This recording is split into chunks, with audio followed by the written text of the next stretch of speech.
आज हम एक विशेष विषय में चर्चा करेंगे। भगवान शिव जी कहते हैं, आज का मेरा यह प्रसंग जो भी इंसान ध्यान पूर्वक सुनता और समझता है तो उसे अपने जीवन में बुद्धिमान बनने और बुद्धिमान व्यक्ति को खोजने में मदद मिलेगी, क्योंकि बुद्धिमान व्यक्ति का संग ही इंसान को नई ऊर्जा और सफलता के नए मार्ग दिखाता है। आज का यह प्रसंग साक्षात ईश्वर की अनुभूति कराने वाला है, तो ध्यान पूर्वक सुने। बहुत ही सुंदर प्रसंग है, ज्ञान से भरा हुआ है। तो श्री शिवाय नमस्तुभ्यम साथियों, मैं हूं आर कुमार और आप सभी का अपने धार्मिक यूट्यूब चैनल शिव की दया दिशा में स्वागत है। अगर आप भी भगवान शंकर जी पर पूर्ण श्रद्धा और विश्वास रखते हैं तो अपने इस धार्मिक यूट्यूब चैनल को सब्सक्राइब कर कमेंट बॉक्स में हर हर महादेव लिखकर अपनी हाजिरी जरूर लगाएं, ताकि हम सब पर भगवान भोलेनाथ की कृपा सदा बनी रहे। आइए इस प्रसंग को ध्यान पूर्वक समझते हैं।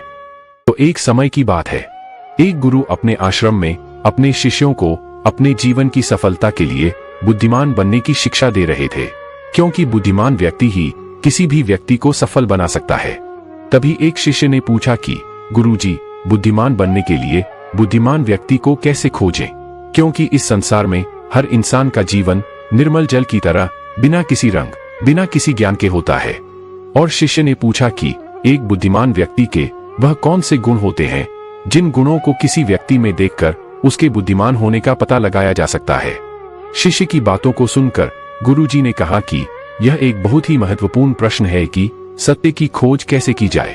अब गुरुजी ने सभी शिष्यों को कहा कि मैं आप सभी शिष्यों को एक प्रसंग के माध्यम से समझाने का प्रयास करता हूं, और इस प्रसंग को सुनने वाले भी यदि ध्यान पूर्वक इस प्रसंग को सुनते हैं तो वह लोग भी बुद्धिमान बन सकते हैं या फिर बुद्धिमान व्यक्ति को खोज सकते हैं।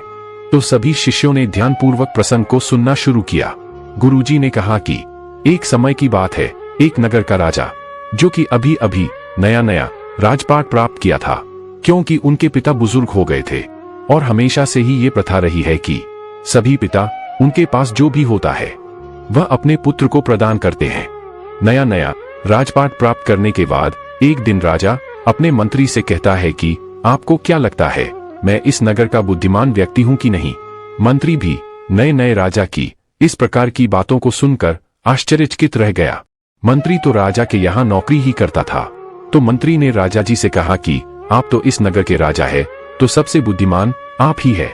तब राजा ने मंत्री जी से कहा कि नहीं मंत्री जी, यह राजपाट, राजमहल और इस नगर की प्रजा मुझे विरासत में मिली है, लेकिन बुद्धि एक इंसान में वह गुण होता है जो विरासत में नहीं मिलती है। इंसान को स्वयं खोजना पड़ता है, कमाना पड़ता है, स्वयं में आत्मसात करना पड़ता है। तो मंत्री जी निडर होकर सही सही बताओ, क्या मैं बुद्धिमान हूं? यह मुझसे भी ज्यादा कोई और बुद्धिमान है? तब मंत्री जी ने कहा, राजा जी, अगर आप सत्य सुनना चाहते हैं तो मैं सत्य बोलता हूं, आप इस नगर के सबसे बुद्धिमान व्यक्ति नहीं है। दूसरी बार में मंत्री के मुख से ऐसी बातें सुनकर राजा को थोड़ा क्रोध आया, पर राजा ने मंत्री पर कोई क्रोध नहीं किया, क्योंकि राजा यह जानता था कि बुद्धिमान इंसान कभी भी क्रोध, गुस्सा एवं लालच नहीं करते हैं। मंत्री के ऐसा कहने के बाद राजा ने मंत्री से कहा कि यदि मेरे अलावा और भी कोई बुद्धिमान है तो वह बुद्धिमान कौन है और बुद्धिमान आदमी कैसा दिखाई देता है। तब मंत्री ने कहा कि राजा जी, मैं तो बुद्धिमान नहीं हूं, परंतु इस नगर में बहुत से बुद्धिमान लोग होंगे। और मंत्री ने कहा कि उनमें से बुद्धिमान व्यक्ति को ढूंढना पड़ेगा। तब राजा जी ने मंत्री से कहा कि नगर में घोषणा करवा दीजिए कि जो भी बुद्धिमान आदमी हो उसे राजा ने अपने पास बुलाया है। तब मंत्री ने कहा कि इसी योजना से हमारे महल में मूर्खों का मेला लग जाएंगे, क्योंकि एक बुद्धिमान इंसान कभी भी अपने आप को बुद्धिमान नहीं कहता है, और मूर्ख इंसान अपने आप को बुद्धिमान कहलवाकर अपने ही आप में प्रसन्न होता रहता है और अपने आप को बुद्धिमान साबित करने के लिए यहाँ आपके सामने अनुचित बातें करने लगेंगे, जो मर्यादाविहीन भी हो सकती है। इसलिए अब हमें दूसरी योजना पर विचार करना चाहिए। तब मंत्री जी ने गहरा विचार किया कि वह कौन सी योजना होगी जिससे राजा जी को अपने से भी ज्यादा बुद्धिमान व्यक्ति मिल सके। और सोचते सोचते मंत्री जी के दिमाग में एक योजना आ जाती है। अगले दिन मंत्री उसी योजना को राजा जी के सामने प्रस्तुत करते हुए बताता है कि इस योजना के संबंध में पूरे नगर में घोषणा करवा दिया जाए कि जो भी इंसान राजा जी को कभी न सुनी हुई कोई बात बताएंगे तो राजा जी 1000 मुहरें देंगे। मंत्री की इस प्रकार की योजना को सुनकर राजा को अपने राजपाट के खाली होने का भय होता है, क्योंकि ऐसी बहुत सारी बातें हैं जो राजा जी ने नहीं सुनी हैं।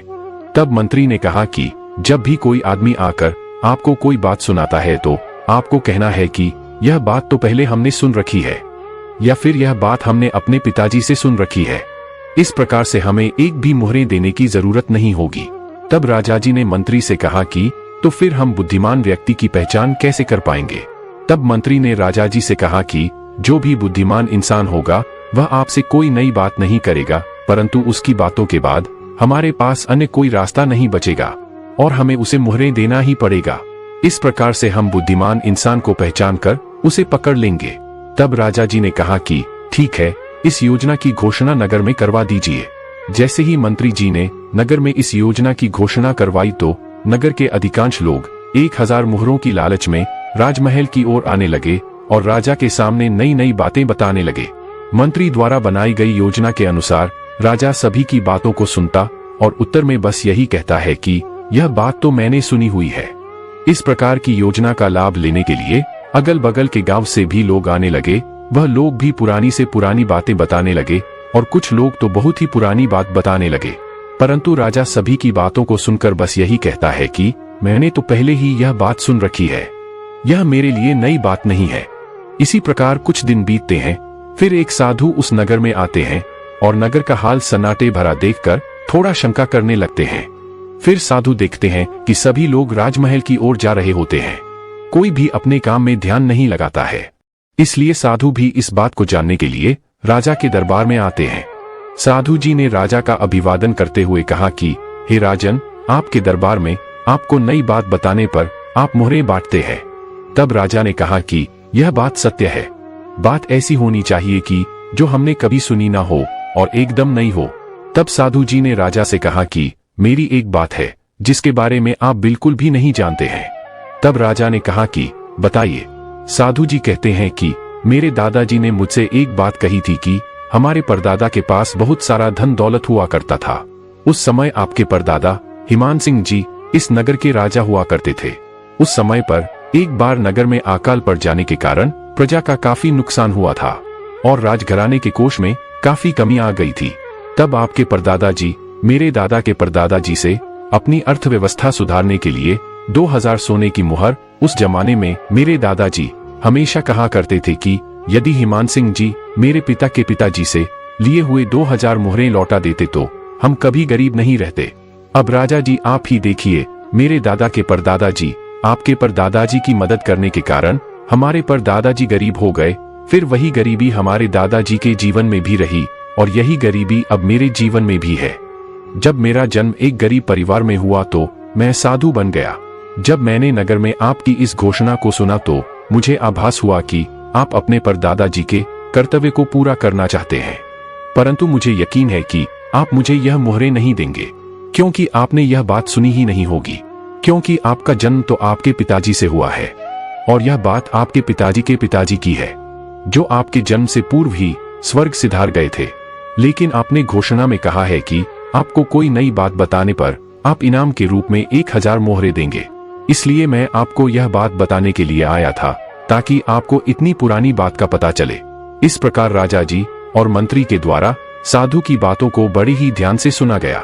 फिर राजा और मंत्री दोनों को पता चल गया कि यह साधु ही इस नगर का सबसे बुद्धिमान व्यक्ति है, क्योंकि राजा के सामने और कोई दूसरा मार्ग नहीं था। क्योंकि राजा अगर यह कहते हैं कि यह बात पहले से सुन रखी है तो परदादाजी के वचन के अनुसार 2000 मोहरें वापस लौटाना होगा, और यदि राजा जी कहते हैं कि मैंने यह बात नहीं सुनी तो राजा जी को साधु को 1000 मोहरें देना ही पड़ेगा, क्योंकि बुद्धिमान व्यक्ति को खोजने के लिए राजा के द्वारा घोषणा करवाया गया था कि कोई नई बात बताए जाने पर 1000 मोहरें इनाम के रूप में दी जाएगी। अब राजा इस पूरे प्रसंग को समझ चुका था और मन ही मन प्रसन्न हो रहा था कि किस प्रकार से उस बुद्धिमान साधु ने राजा को अपनी बुद्धिमता से अपनी बातों के लिए बाध्य कर दिया। इस प्रकार जिस बुद्धिमान व्यक्ति की तलाश थी, अब उन्हें वह व्यक्ति मिल चुका था। इसके बाद राजा ने साधु महात्मा का अभिवादन किया और महात्मा जी को इस पूरे प्रसंग की वास्तविकता से अवगत कराया। राजा ने कहा कि मैंने अभी अभी नया नया राजपाट संभाला है। मैं यह जानना चाहता था कि मेरे इस प्रजा से भरे नगर में मेरे अलावा और कौन बुद्धिमान है? इस प्रकार आपको बुद्धिमान पाकर हमने आपको पकड़ लिया है। इसके बाद साधु जी ने कहा कि मैं आगे के गांव का निवासी हूँ और इस नगर के रास्ते मेरे निवास स्थान के गंतव्य मार्ग है। आज इस नगर से आगे बढ़ते हुए मैंने देखा कि नगर में सभी लोग अपना काम छोड़कर राजमहल की ओर चले जा रहे हैं। जब मैंने पूछा तो पता चला कि आपने मोहरे बांटने का प्रस्ताव रखा है। इन मोहरों को प्राप्त करने के लिए नगर में भागदौड़ की स्थिति बनी हुई है। कोई भी इंसान अपना काम नहीं कर रहा है। अगर सभी लोग अपना काम छोड़कर इन मोहरों को प्राप्त करने के लिए लगे रहेंगे तो नगर की व्यवस्थाएं बिगड़ जाएंगी। मैं तो बस इस होड़ को खत्म करना चाहता था, इसलिए मैंने यह तरकीब आजमाई जिससे इस लालच भरी प्रक्रिया का अंत हो जाए और लोग अपने काम में वापस लौटकर नगर की व्यवस्थाओं को बनाए रखें। इस प्रकार राजा मंत्री के बीच लगी हुई शर्त एक साधु के प्रसंग से विराम हो जाती है।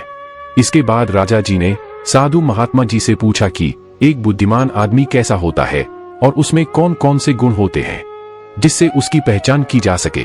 तब साधु महात्मा कहते हैं कि एक बुद्धिमान आदमी की पहचान करना बहुत मुश्किल होता है, क्योंकि बुद्धिमान और मूर्ख दोनों एक ही तरह से दिखाई देते हैं। सामान्य जनमानस में मूर्ख व्यक्ति और उसकी मूर्खता जल्दी ही दिखाई दे जाती है, परंतु एक बुद्धिमान व्यक्ति और उसकी बुद्धिमानी आसानी से दिखाई नहीं देती है, बल्कि बुद्धिमान व्यक्ति और उसकी बुद्धिमानी को आभास करके समझना पड़ता है।